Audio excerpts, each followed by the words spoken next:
from Bleeding Green Nation here to talk about that. We have got on the phone right now Jim Kempski joining us to talk a little bit more about free agency and the Philadelphia Eagles. We've got on the phone Jim. Thanks so much for joining us on the show. How's it going? Good. How are you, Tyler? Talk about Nnamdi Asomugha. This thing came out of nowhere. No one saw this coming. Everyone's like, oh, he's probably going to go to the Jets. No, it didn't happen. He's joining the Eagles, and this is, I think, the reason why everybody's calling him the Dream Team. Yeah, when they brought in Rogers Cromartie, you know, Philly fans just pretty much forgot about Nnamdi Asomugha completely. It was like, okay, well, Asante Samuel's going to be the left corner, and then Rogers Cromartie's going to be the right, and that's the end of it, and we'll, you know, make moves elsewhere. And then they bring in Nnamdi and pretty much shock the world, and more importantly, shock the Cowboys, the Eagles fans.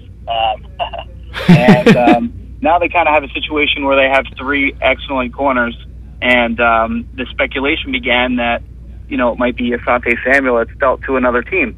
There was a lot of evidence to that, in that Samuel had been absent from camp, and it was an excused absence, but still absent from camp. Yeah, which is the exact same thing that we saw with Cobb. I mean, he had that absence as well, right? Right. Well, I think he only really missed the first day, and he wasn't even scheduled to report anyway. Okay. So that was a little bit of a different situation, whereas Samuel would have been expected to report, but he was an excused absence. He is now expected to report to camp this afternoon, so he'll be there. So now you have all three cornerbacks on the field at the same time. Nnamdi actually can't practice yet until Thursday because of some of the new CBA rules. But now all three of them are going to be there. So the question is now, are they going to deal Asante Samuel elsewhere? Now, two interesting things here. Rogers Cromartie, I'm actually at Eagles camp right now at Lehigh University, and Rogers Cromartie was just involved in an interview with him, and he said he's perfectly happy playing the nickel role and kind of, letting Asante Samuel being happy with Asante Samuel and Nnamdi Asomugha playing the starting corner positions.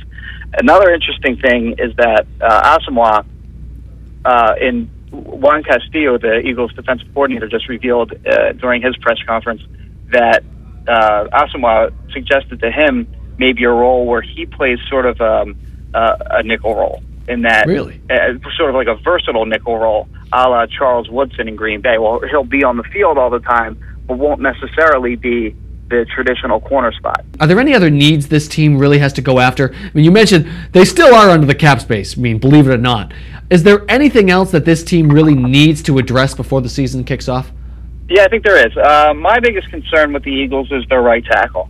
And right now, Winston Justice is, the projected starting tackle for the season. He's currently on the physical unable to perform list, which means he can't play right now. That doesn't mean that he can't start the season in time, but he was ineffective down the stretch last year, and part of that was because he got a little dinged up.